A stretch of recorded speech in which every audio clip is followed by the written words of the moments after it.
తమ్మారెడ్డి కృష్ణమూర్తి గారు నమస్కారం. నమస్కారం అండి. సాక్షి టీవీ లెజెండ్స్ కార్యక్రమంలో మీరు పాల్గొంటున్నారు, మాకు చాలా సంతోషంగా ఉంది. మాకు అంతకంటే సంతోషం. ఎన్నో మలుపులు తిరిగిన జీవితం మీది. మీరు ఇలాగే ఉంటుంది మీ జీవితం అని చిన్నప్పుడు ఊహించారా, లేక అది పరిస్థితులు అలా దారితీసి మీకు అలా ఏర్పడిందంటారా మీ బాట? పరిస్థితులు దారితీసే న్యాచురల్గా. నేను ఒక పల్లెటూరులో పుట్టాను. పేద కుటుంబం, మొట్టమొదటి మధ్యతరగతి కుటుంబం. తర్వాత 1930లో ఎకనామిక్ క్రైసిస్ వచ్చింది కదా. అవును. ఆర్థిక సంక్షోభం వచ్చినప్పుడు మా నాన్నగారు చిన్న వడ్ల వ్యాపారం చేసి, ధాన్యం వ్యాపారం చేసి దాంట్లో నష్టపోయారు. దాంట్లో మామూలుగా పేద కుటుంబం అయిపోయింది. అక్కడికి చదువుకోవడం మొదలుపెట్టాం. చిన్న ఎలిమెంటరీ స్కూల్ మాది. ఒక ఎలిమెంటరీ స్కూల్లో ఎరచూరు వెంకట బ్రహ్మం గారిని మా టిప్ మాస్టర్. మా టిప్ మాస్టర్ అక్కడ నాకు నేనంటే చాలా ఇష్టం ఆయనకి. 4th క్లాస్ వరకు అక్కడ చదివాం. తర్వాత 5th క్లాస్లో అక్కడ ముదినేపల్లిని అక్కడ 5th క్లాస్ చేరాం. అక్కడి నుంచి 3rd ఫారం దాకా అక్కడ ఉండేది. నేను కొంచెం మెరిట్ స్టూడెంట్ని. అనేక కష్టాలు పడ్డాం పేద కుటుంబంలో ఉండటం వల్ల. మా నాన్నగారు పొలం చేస్తా అంటే వాళ్ళతో కూడా పార్టిసిపేట్ చేస్తూ మొత్తం మీద సాటర్డే సండే వచ్చినాయంటే పొలం వెళ్తూ ఉండేవాళ్ళం. గొడ్ల మేతకు వస్తూ ఉండేవాళ్ళం, కోసుకొస్తూ ఉండేవాళ్ళం. ఆ రకంగా. అప్పుడు మీకు ఇంత అద్భుతమైన ఇప్పుడు జ్ఞాపక శక్తి ఉంది. అప్పటి ఆలోచనలు ఏమన్నా ఒకటి గుర్తొస్తే నేను ఫలానా సినిమాలు తీయాలని కానీ సినిమా ఇండస్ట్రీ పట్ల నేను ఆకర్షితునవుతానని ఎప్పుడైనా ఉండిందా? అసలు అవగాహన కూడా లేదా? ఎప్పుడు లేదు. కానీ నాకు సంగీతం అంటే చాలా ఇష్టం. మా ఊరు ప్రక్కన బ్రాహ్మణ కలవపూడి కూడా ఉండేది. అక్కడ కార్తీక మాసానికి కూచిపూడికి నాటకాలు జరుగుతుండే. అక్కడ దానికి వెళ్తూ ఉంటే పాటలు పాడటం, కాపీ చేయటం, ఇంటికి రావడం, పాటలు పాడుకోవడం, ఇదంతా పాడేవారా? పాడేవాళ్ళం. వాళ్ళు పాడేయని పడేవాళ్ళం. ఆ రకంగా కళల మీద చిన్నప్పటి నుంచి ఉన్నది. కమ్యూనిస్ట్ భావజాలానికి మీరు ఆకర్షితులు అవ్వడానికి దానికి బీజం ఎప్పుడు పడింది? బీజం 1930లో మా ఊరు ప్రక్కన పెయ్యేరు అనే గ్రామం ఉండేది. మహాత్మా గాంధీ చూడటానికి వెళ్ళాము మేము. నాకు 10వ సంవత్సరం అయి ఉంటుంది, 9వ సంవత్సరం. నాకు ఇప్పటికంటే నాకు 9వ సంవత్సరం 8వ సంవత్సరం లోపల విషయాలు ఎక్కువ గుర్తుంటున్నాయి. అదేంటో తెలియదు మరి. నాకు ఎప్పుడు నాకు డ్రీమ్స్ వస్తాయి అనుకోండి, నాకు నైట్ అవి గుర్తొస్తాయి. నాకు అవి ఎక్కువ గుర్తొస్తాయి. ఆ విధంగా ఉన్నాం.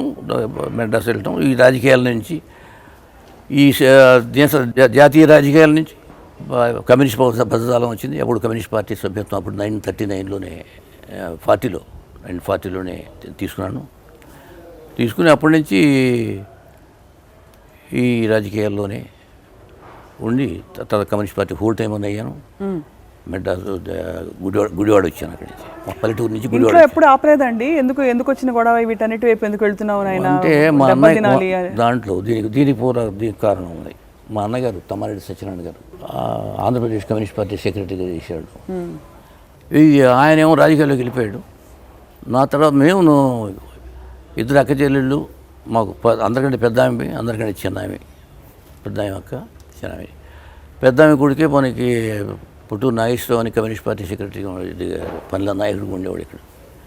సో ఆ విధంగా మా అన్నగారి ప్రభావం మా కుటుంబం మీద పడింది. కమ్యూనిస్ట్ పార్టీ నాయకుడిగా ఉంటాం కాబట్టి కొంత నేపథ్యం ఏర్పడింది. అప్పుడు ఏర్పడింది. తర్వాత కాంగ్రెస్ నుంచి దీంట్లో లెఫ్ట్ రాజకీయాల్లోకి, వామపక్ష రాజకీయాల్లోకి వెళ్ళాం. రాజకీయాలకు వెళ్ళి ఒక కమ్యూనిస్ట్ పార్టీ ఫుల్ టైం అని అయ్యాం. ఫుల్ టైం అయిపోయిన తర్వాత అప్పుడు నిర్బంధం ఉండేది. స్వతంత్ర భారత్ని రాతపత్రిక వచ్చింది. ఆ స్వతంత్ర భారత్ నైట్ గ్రామాల్లో పంచిపడ్డారు. ఆ విధంగా ఏంటంటే రాజకీయాల్లోకి వచ్చాం.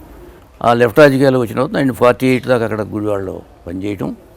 1950లో అరెస్ట్ అయ్యాను. అదే కీలక మలుపైంది మీ జీవితానికి. ఈలో కమ్యూనిస్ట్ పార్టీ వాళ్ళు ఏదో ఆలోచన వచ్చేసి ఉపసంహరించుకోవడం ఏదో జరిగింది. కొంతమంది రిలీజ్ చేయడం జరిగింది. అప్పుడు దాకా చాలా మంది కాల్ చేశారు. ఊరు విడిచి వెళ్ళిపోమన్నారు కదా ఆ టైంలో మిమ్మల్ని?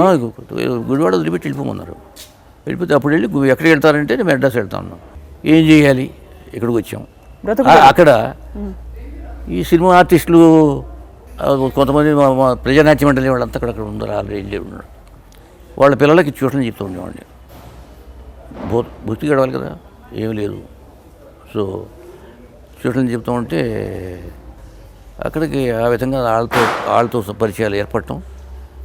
సో సినిమా ఎందుకు తీయకూడదు, మనంతా కలిసి ప్రజానాట్య మండలి కళాకారులతో సినిమా ఎందుకు తీయకూడదు అనే అభిప్రాయాలు. ఎవరితో తీద్దామంటే మరి ప్రజానాట్య మండలి కళాకారులు తీస్తే డిస్ట్రిబ్యూటర్ ఉన్నాడు, ఏం చేయాలి? డిస్ట్రిబ్యూటర్ కావాలంటే ఇటు ఒక పెద్ద ఆర్టిస్ట్ని పెట్టుకుంటే బాగుందంటే ఎన్టీ రామారావు అని పెట్టుకుంటే బాగుంటుంది కదా. సరే ఎన్టీ రామారావు గారు మా ప్రాంతం నుంచి చూసిన మనిషి. సో రామారావు దగ్గరికి వెళ్ళి ఉంది ఇట్లా పిక్చర్ తీస్తున్నాం మేము, సంతోషం కృష్ణమూర్తి గారు అన్నారు. పాప గారు సరే అన్నారు, అంగీకరించారు. తర్వాత హీరోయిన్ ఎవరు రెండుకి సావిత్రిని పెట్టుకుంటే బాగుంటున్నాం. సావిత్రి ఫస్ట్ పిక్చర్లకు మాదే, ఫస్ట్ సినిమా మీదే, పల్లెటూరు. సో సావిత్రి లాంటి మహానటిని తెరకి ఫుల్ ఫ్లెజ్డ్ గా అందించిన ఘనత మీదే. పల్లెటూరు థ్యాంక్ యూ. ఆ విధంగా సినిమాల్లోకి వచ్చాం. సినిమాల్లోకి వచ్చిన తర్వాత అది ఒక సంవత్సరం తీయటం అయిపోయిన తర్వాత లెవెల్స్ అయింది, పెద్ద డబ్బులు రాలేదు. కానీ పాటలు అవి బాగా తీసాం, సంగీతం అది బాగానే ఉంది. తాజ్ఞం ప్రకాష్ ఫస్ట్ డైరెక్టర్గా పెట్టాం. తాజ్ఞం ప్రకాష్ అసిస్టెంట్గా డైరెక్టర్గా ఉండేవాడు. ఆయన కూడా బ్రేక్ ఇచ్చింది మీరే.